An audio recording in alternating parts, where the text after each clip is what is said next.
Welcome to Nostalgia Pilots, a Mobile Fighter G Gundam podcast that is letting its mind wander away from its fist this week, as we're taking a bonus episode to talk about stuff we've been watching and or playing. I'm Hugh. I'm Jurd. And I'm Jason.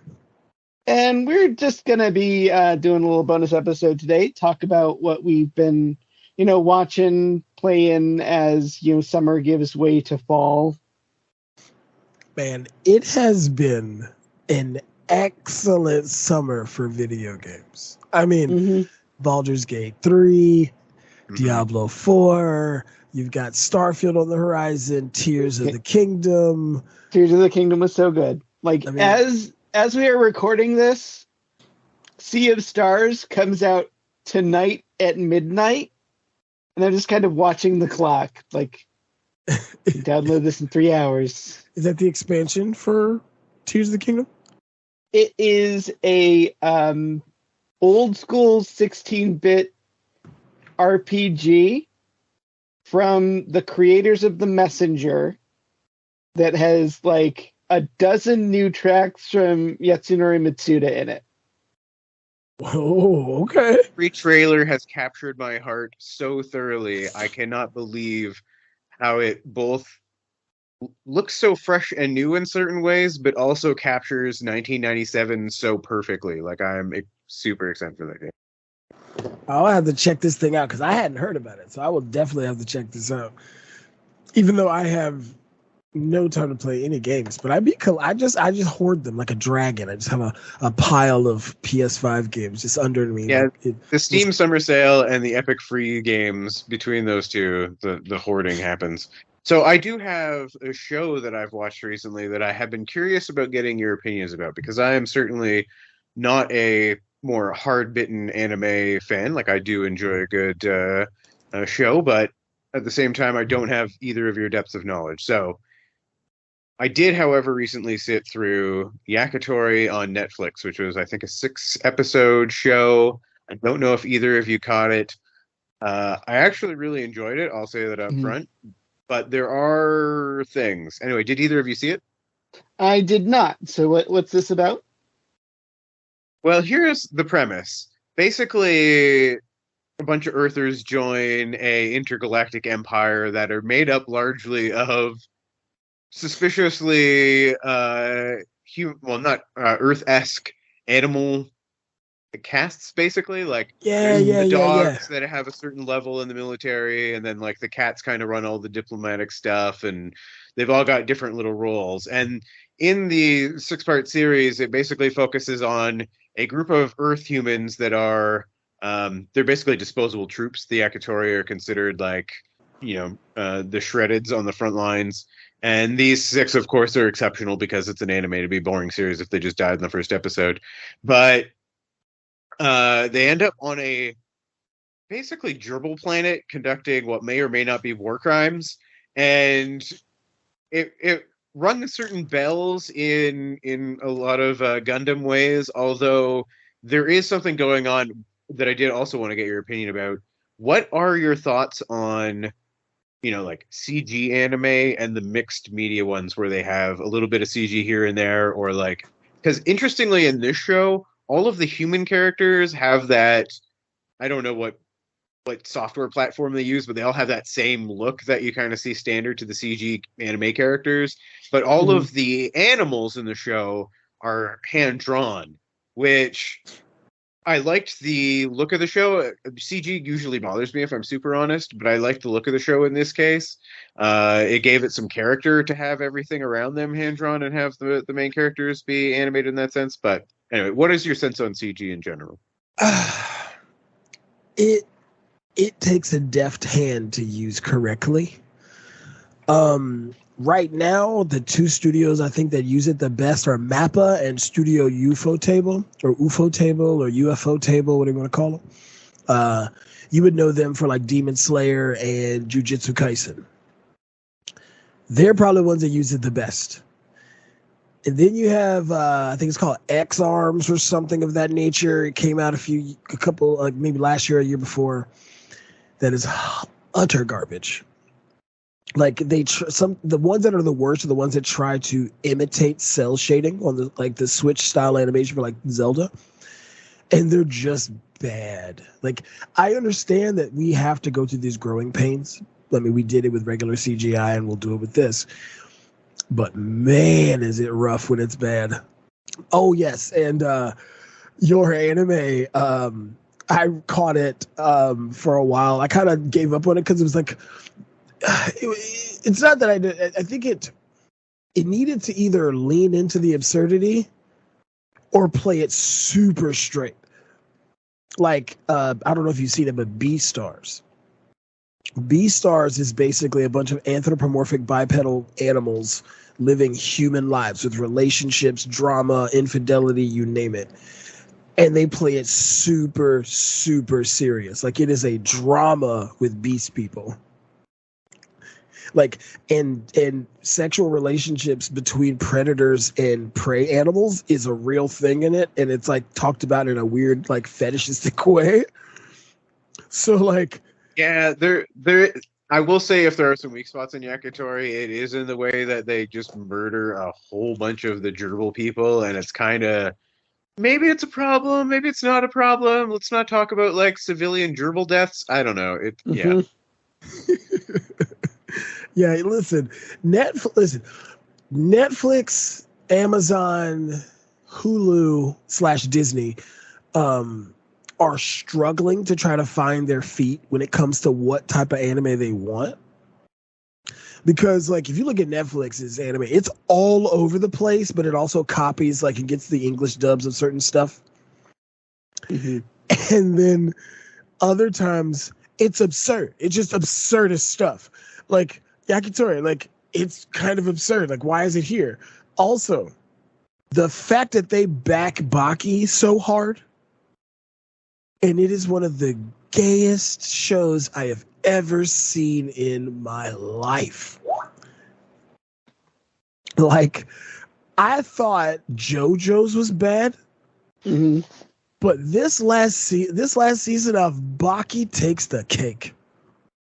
Like, there's literally a Neanderthal man resurrected from the past out of ice or whatever. Mm-hmm. And all the main characters in Baki, these big, giant, muscly martial artists, just continually go, he's so beautiful. Their body's perfect. Look at those muscles. He's just rippling with instinct and purpose. That is truly what we've lost. And I'm like, what is going on?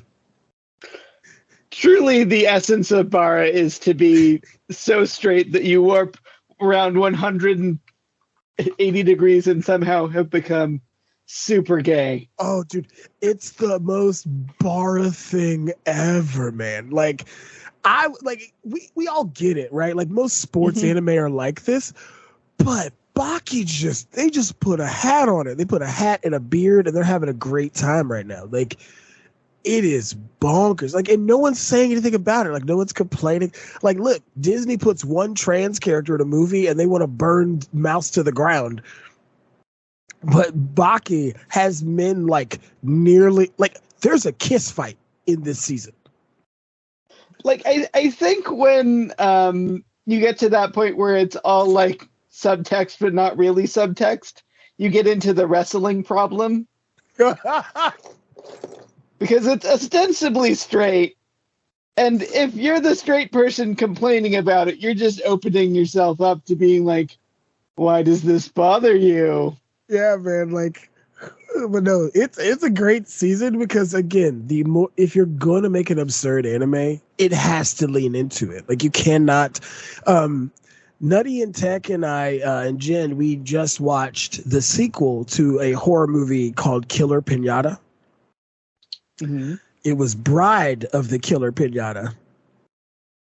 And Jurd, I will say, if you have not watched either, you should, because for a low budget film, they absolutely put all the money on the screen, which is something that you cannot say for some blockbusters today. Like, I won't go into the gory details, but it's a fun B movie about a literal sentient piñata that is going for revenge. Well, October is coming up. I will definitely put it on the list. Like, so Killer Pinata just Frankenstein with a pinata? No, it's Okay. Because the origin story is that a man who was subject to a prank gone wrong possessed the body of a traditional rainbow donkey pinata. And then as a pinata, he witnessed the savagery of humans murdering other pinatas. So now he is out for revenge. because I would also definitely watch a story about like a pinata that's accidentally made sentient and then abandoned by its like Creator? paper mache artist creator, and then vows revenge against him, leaving him to die in the Arctic. There is a slight story like that in the sequel with the bride, but what if I told you there's a hook-handed grandma seeking to destroy the pinata? And in the sequel, she is literally resurrected with a spell with the Book of the Dead, so she can come back for a corporate business owner to defeat the pump pinata because the pinata's hurting his pinata business. That's Bride of the Killer Pinata and Killer Pinata. Nice. Also, the hook-handed grandmother is Hispanic, so she speaks a lot of like English and Spanish, and so she's very grumpy. She's one of the best parts of both movies because she's just excellent. And she's literally just somebody's grandma. I feel bad like following this up with something that's actually earnest. But yesterday I actually played through Venba, which is a short interactive narrative experience from Vizio Studios. And it is a story about a South Indian immigrant family living in Canada, and like sort of their struggles and their anxieties through both the parents and their child as they adjust to living in a new place and retaining their own culture through food. So it's a little bit of a like narrative choice game and a little bit of a cooking game, in which you're like preparing these Indian dishes, trying to follow a recipe that you don't completely have, and you're also listening to this like gorgeous Tamil pop soundtrack while they're doing it, which is honestly for me the best part of the game. So is it like do you have to try to find the recipe or the ingredients, or like is it kind of like not a whodunit but more of like a puzzler to make these recipes? They're a little bit puzzly because it's basically like the main character has her mom's recipe book that she gave her when she left India, and like stuff is smudged out, and like so it's like I have these ingredients and I know what to do, but I don't remember what order to do them in. Sort of thing. And it's a beautiful, moving story. I kind of wish there was more game to the game, because it's like a tightly sort of derived narrative experience, and it clocks in at like 2 hours. So I wish there was like a mode where I could go back and just cook stuff, or a mode where I could just sort of go through the story and see where the other options lead, or just listen to the cool soundtrack. But it's just mostly delivered to, sort of give the story of those three characters. And it does succeed beautifully at that. So it is a very short but very beautiful game that I do recommend that people set a couple hours aside to check out. That's giving me a lot of Journey vibes. It's definitely, it has strong like Journey or Gone Home kind of vibes to it. We don't get a lot of those tight like 2-3 hour games like where you have just a really tight, really well done story with really interesting mechanics. And I feel like Journey, Shadow of the Colossus, like those games are like emblematic of that genre of game that we just don't get much anymore. I've been sort of collecting them in my Xbox Game Pass. and I'm trying to like sort of set aside a couple hours a week to play like Venba and like Superliminal and like Firewatch just went up. Like all these like kind of bite-sized, impactful games of a Sunday evening. Yeah, the single sitting. I was looking through the store page, and the art is gorgeous, and you can tell like it's almost animation studio quality. So the story is clearly the focus. I get what you mean. Sometimes I do feel these sort of indie offerings are a little light on the gameplay aspect, or the mechanics aren't quite whatever, but it does actually look really fun too. So I'll definitely check that out. I wish there was more game in the game, but I did cry, so it works. Right. Hey, listen, I recommend Journey to people all the time. Like, and it makes me mad because Journey's the only PS3 game that I know of that literally has gone to every console. Like, I can play Journey, my PS3 digital version, on my PS5, and I can't play any other PS3 games on my PS5. And so I'm like, that's how good Journey was. So like, I can't imagine what this one is, especially based in the like real constraints of an immigrant family in Canada, right? Like, I think it's also very interesting because we've had a few games that are in that serious sort of vein, like Plague Tales and stuff like that, but they're not these tight little games. They're like these hours and hours long, trek through these large worlds, and that's fine. But sometimes I just want an airplane. Sometimes I just want an airplane novel. You know what I'm saying? Like I'm just something I can knock out on a flight. Right. Speaking of more serious things, like I mentioned to you guys off recording, I have watched a K-drama on Netflix called The Glory. And it's about a girl who gets bullied and then takes revenge years and years later. It is bonkers. Like, it is over the top crazy, but it's really, really good. Like, they use Go as a metaphor for her revenge. It's just a really, really, really well done show. Like, the acting in it is superb. Like, the villains are really villainous, and the main character can show her vulnerability and her desire to get back at them very, very well. And there's also side characters that are excellently done. There's a housewife, and her whole arc through the show is wonderful. It's only like 16 episodes, and it's like 47 minutes, I think, an episode. So it's like not bingeable, but it is a really, really good show. And I was very surprised with it. Although, I don't know if you guys have watched Ragnarok on Netflix, but it's got a new season. So if you like Asgardian Game of Thrones set in a modern day, that's kind of what you got there. And I'm not mad at that. Skimmed past it a couple of times, but I didn't quite catch what was going on. The way you just described it makes it sound a lot more interesting than what I understood it to be. So I may have to loop back on that one. Have you guys seen Dark yet?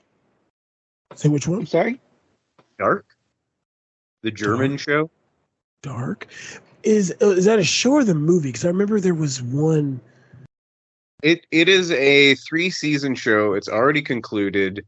We're into the 3rd season, so I don't know how it concludes, but I have read that it is fairly satisfactory. And it is, I would argue, one of those sort of Lost-esque mystery box shows where you were presented with basically a time travel mechanic, and then the story just keeps getting more and more complicated, and people keep turning into their own relatives, and it's kind of awful, like not awful in a content sense, like you're not like, this is a bad show, but there are things that happen where you're like, ooh, in a very German sense, like no one gets brutal like the Germans. But anyway, it also has a little bit of a Stranger Things. So I feel like this is sometimes German Stranger Things, and it's interesting to see through that lens what the 80s were like. But because it's time travel, you definitely don't stay in the 80s. There's a lot of shifting forward and backwards. I don't want to spoil anything, because if it sounds like your sort of thing, I would, it's one of those things where you unpack a new layer every episode and something weird happens or there's a revelation. And the nice thing is, thus far, they've been able to carry it forward without me going, they're just tap dancing. Like, we're never going to get an explanation for this smoke monster, or it's all going to end up in purgatory or whatever. it does feel like it's going somewhere in the end. So it's one of those shows I can't give away too much about because it ruins some of the fun of the show in itself. But if you haven't checked out Dark yet, I know you guys are very okay with. I think it's actually not necessarily subtitled. There may be a dubbed or version too, but yeah, definitely worth a watch. Okay, I'm watching the little teaser kind of trailer thing Netflix does.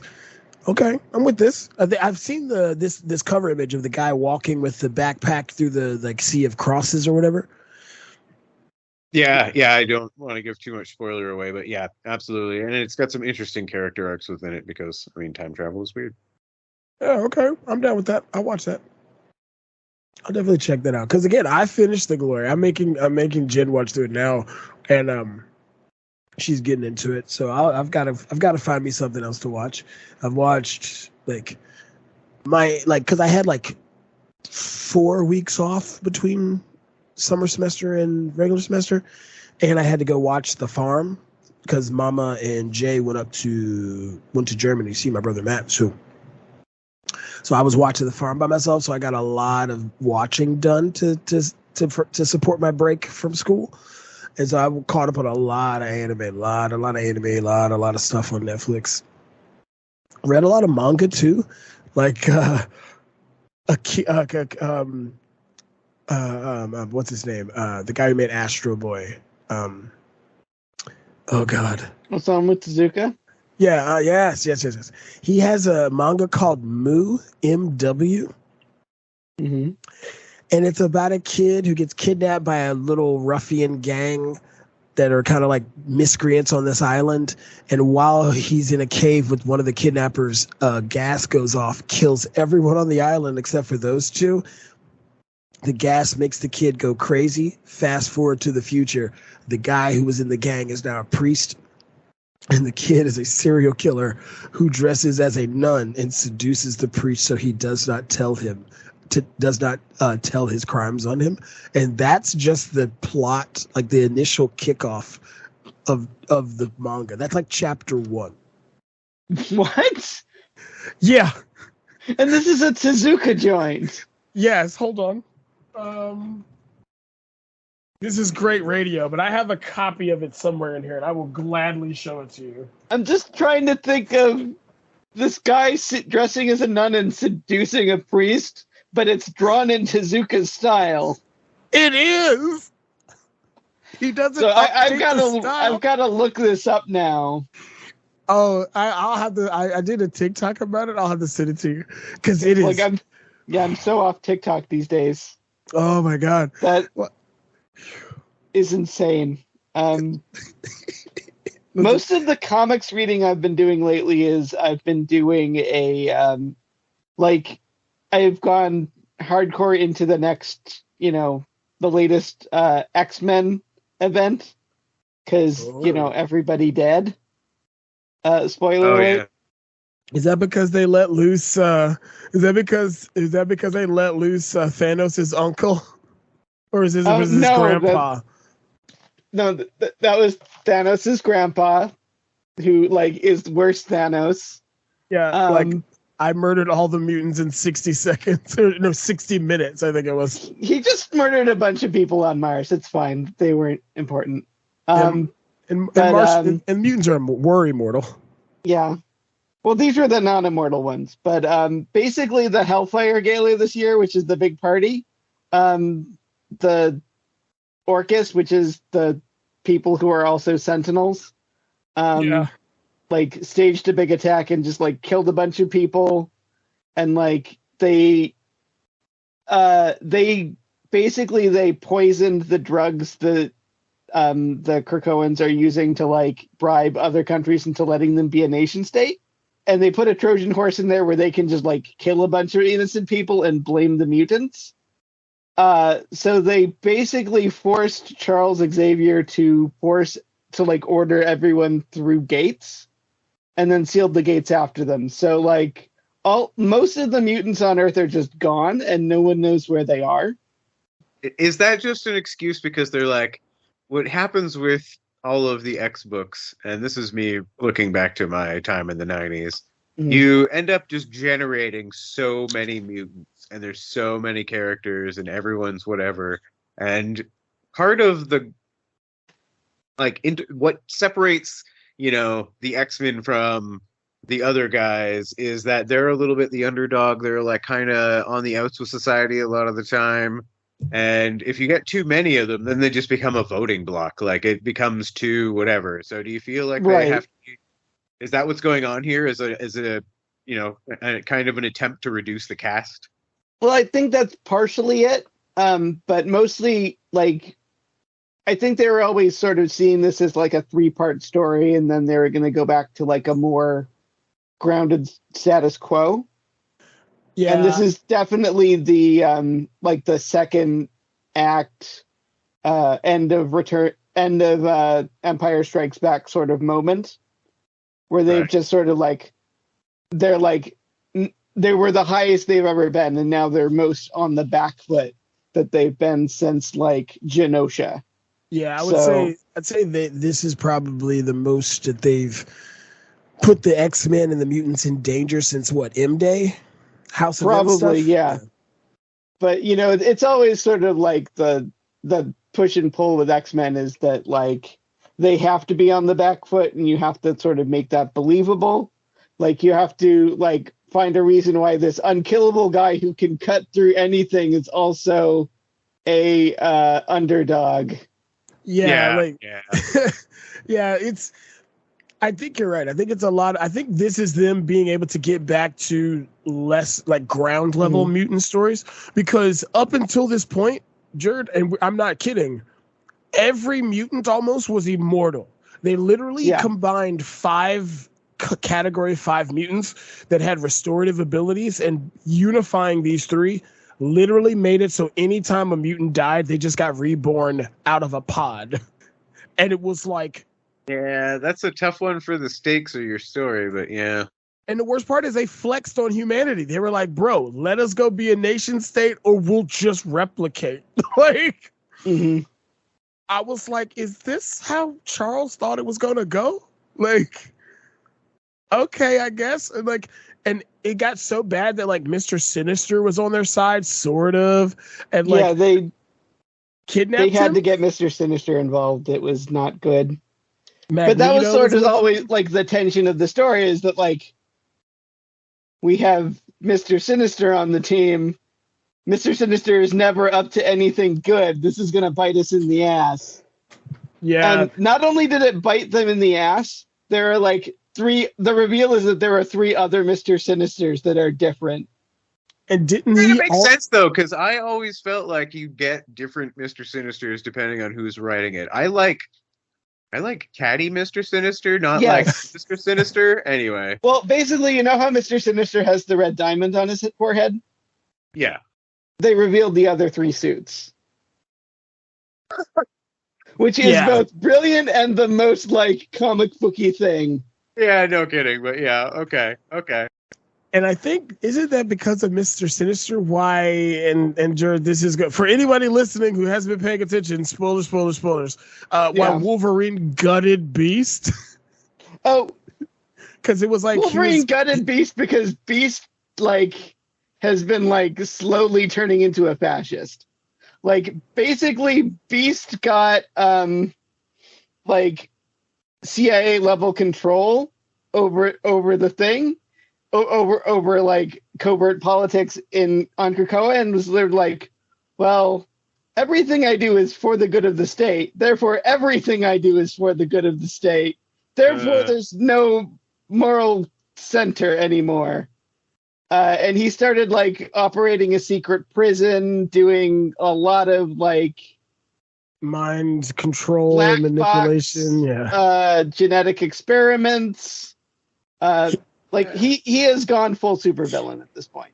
And he did it to the man who's really, really good at what he does, and what he does is not very good. And so... Basically, he cloned a bunch of Wolverines and turned them into, like, just mindless attack dogs.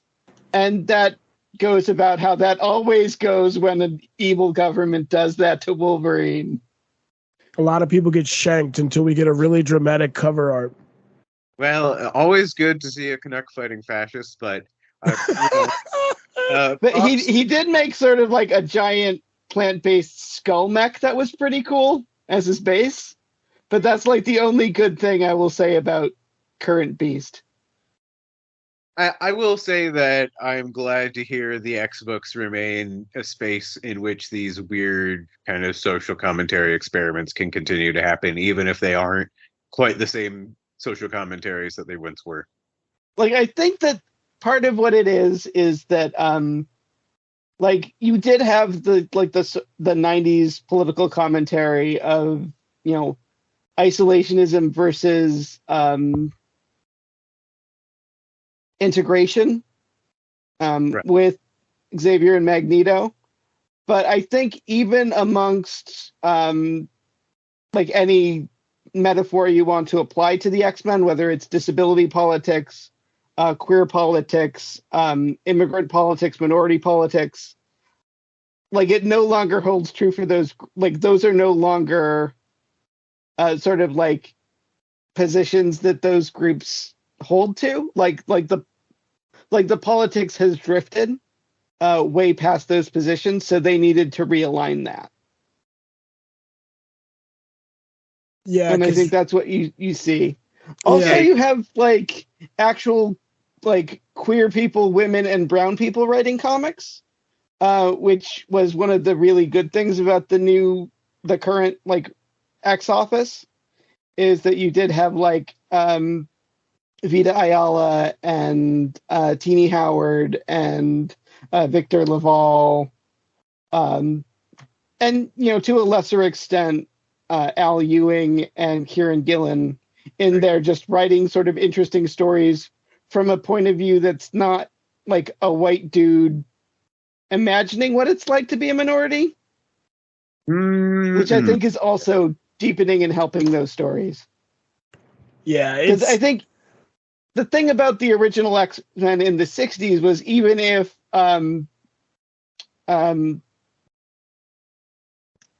Lee wasn't really thinking about it in those terms, like Kirby definitely was.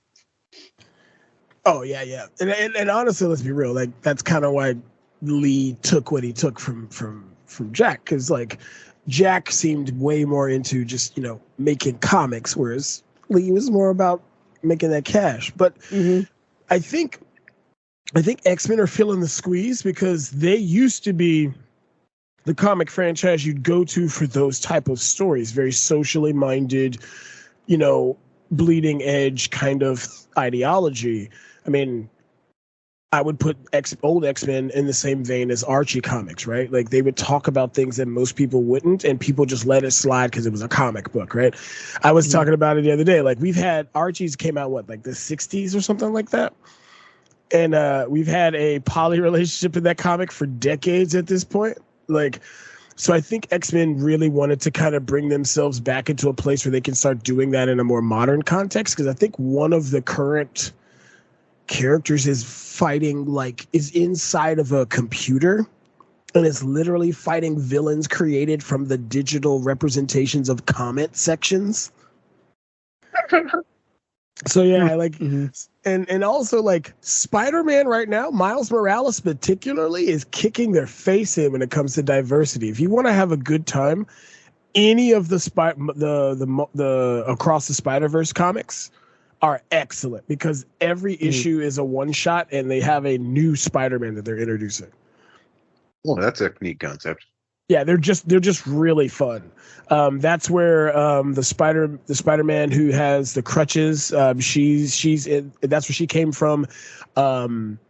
You've had features of the Spider-Woman with the motorcycle that was in Across the Spider-Verse. Like a bunch of those characters that were prominent in that movie got their runs in these Spider-Verse one-shots.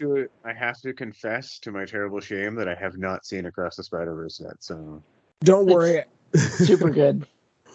I'm waiting. Yeah, I have every confidence it will be. The problem is not that it's not for a lack of wanting to see it. The problem is that I have certain restrictions around having to watch it with like X number of children and wives and the whole like aligning of stars. And I've made promises to people that I'm not going to watch it before they watch it and that whole situation. So it's going to happen, but it just has not happened yet.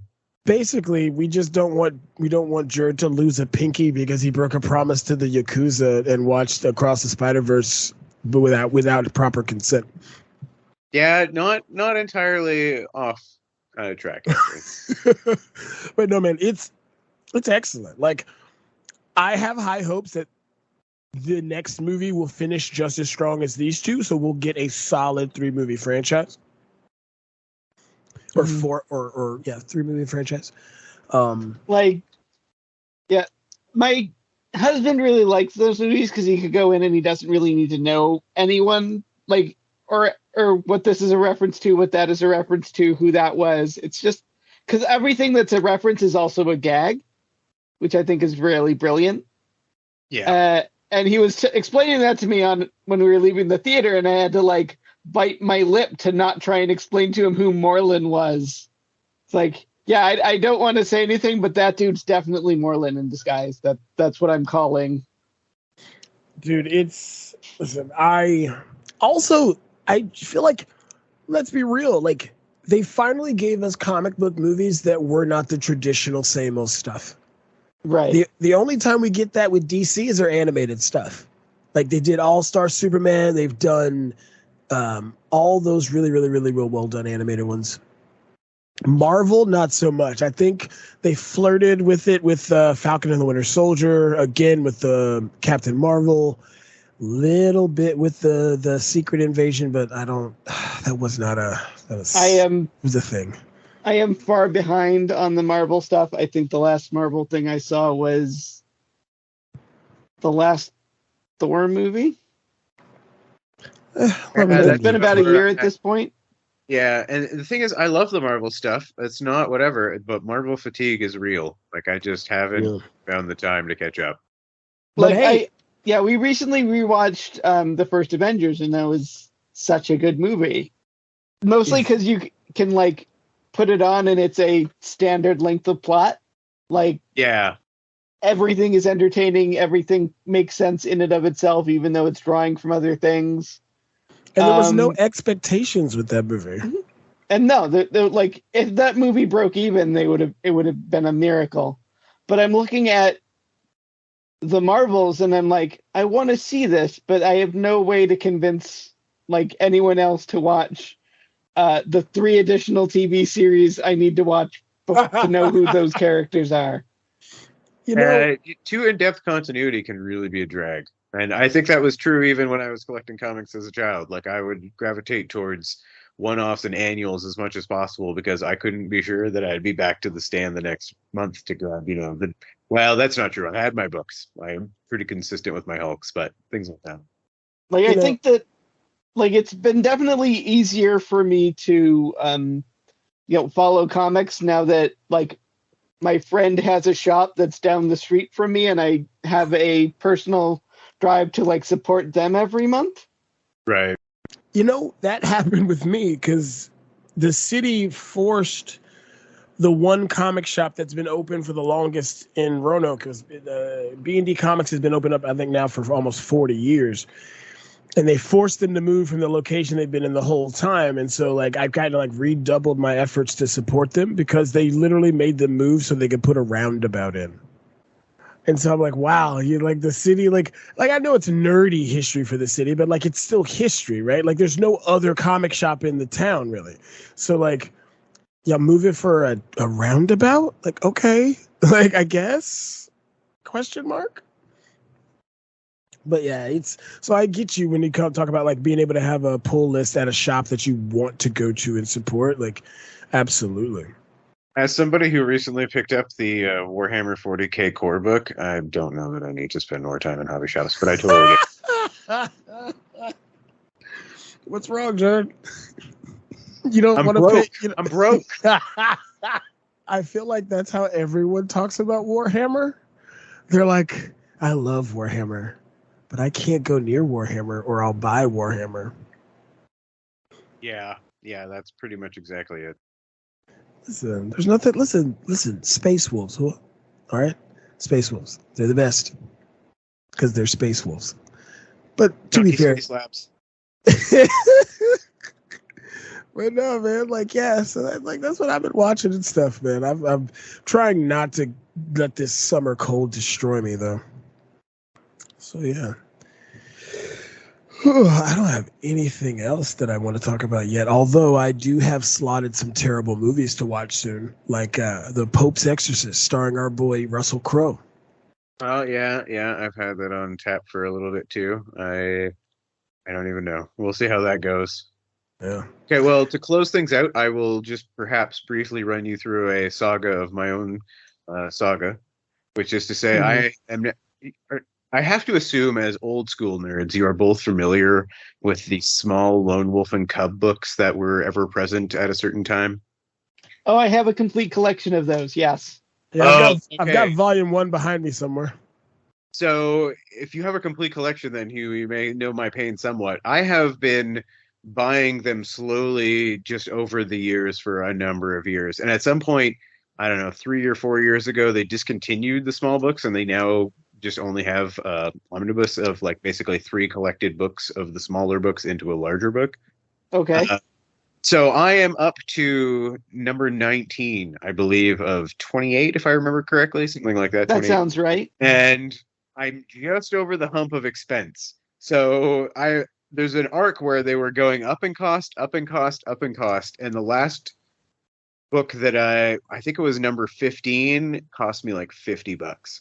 Oh, and God. That was, I was kind of feeling that one. And I was doing the math in my head. Okay, well, I'm about halfway there. And if every book's going to cost me, but there's a law of diminishing returns on the far side, apparently, because now that I'm moving into the later books, which were released a little later, and perhaps not as many people got around to like needing those in demand, like they fell off before then, I am finding them for cheaper. But oh my God. I had this sudden lockup where I was halfway through collecting these books thinking, am I going to have to switch formats? And there's no way I'm going to switch formats and then not go back and buy the old books. And how much, like, you think Warhammer is going to break me? Jesus. But anyway. Well, okay. Walking, like, the path of the book collector is a crooked path with a burning fire on one side and raging river on the other. I was, you are correct. Basically, I was presented with an option very early in this journey where there was a collection of books on one side and my wallet on the other, and I chose this collection of books, and I have to walk that path now. He offered you the books or the ball, and you took the books. Yeah, exactly. Listen, I'm doing the same thing because I have an unholy love of reading Kazuo Koike manga, and he writes. I'll put it this way. Kazuo Koike is the guy who did Crying Freeman. And so the one I'm looking for is Color of Rage, and I'm going to end up having to spend $50 for it. But what do you think happens if a samurai and an African slave meet each other and get chained together on a sailing ship, and then it crashes and they wash up in Japan? Wow. Yeah. It's, again, bonkers. Just bonkers. And again, it's Kazuo Koike, so it's not even like it's good. Like, Kazuo Koike is the guy who wrote Lady Snowblood, which gave Quentin Tarantino the idea to make Kill Bill. Like, that's what he based Kill Bill around, was Lady Snowblood by Kazuo Koike. So if that gives you the degree of what Kazuo Koike does in his manga. But it's been out of print from manga for years. And so it's like $50 now, and it sucks. Or sorry, not manga, but Dark Horse. Dark, by the way, Jurd, if you're looking for manga, Dark Horse might be your best bet. They have a lot of older manga that got published years ago, and now a lot of it's digital on their streaming platform. Yeah, I've been trying to read stuff digitally through Comixology because I'm still a Comixology member because I'm a sucker. I still got one. Kind of diminishing returns, and like, I should read some Kamen Rider. It's not digital. I'm super surprised Kamen Rider hasn't gotten an actual time on TV here. Like, with the increase of anime, how has Netflix not paid for some Kamen Rider? Like, I'm really surprised someone hasn't gobbled up those rights, because Kamen Rider's been coming out like clockwork for years. I feel like Saban probably bought the rights to do something horrible to it.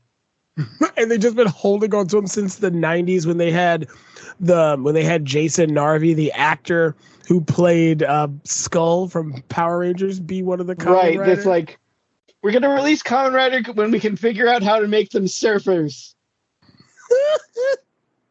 Hey, there is an anime about air surfing and mechs, and that's Eureka 7. So That's also G Gundam. That is also G Gundam. So combine the two, you could do it. I would watch Kamen Rider on a digital surfboard. Well, thanks for paying attention to this hour of nonsense. Indeed. You can follow all our show notes, which will have links to everything we discussed today over at nostalgiapilots.com. Follow me at hughjodonnell.com or follow my linktree at linktr.ee/hughjodonnell. You can find all my stuff over at skinner.fm. And you can find me over basically here and at nimlas.org. Also, go check out Bride of Killer Pinata and Killer Pinata on Tubi. Friend of the show and podcast, Steven Tramontana, gets more of a cut from that than Amazon. Obviously, we know why. But yeah, man, it's a good movie. Support indie creators and support writers, because that movie wouldn't exist if it wasn't for writers, guys. Support the unions.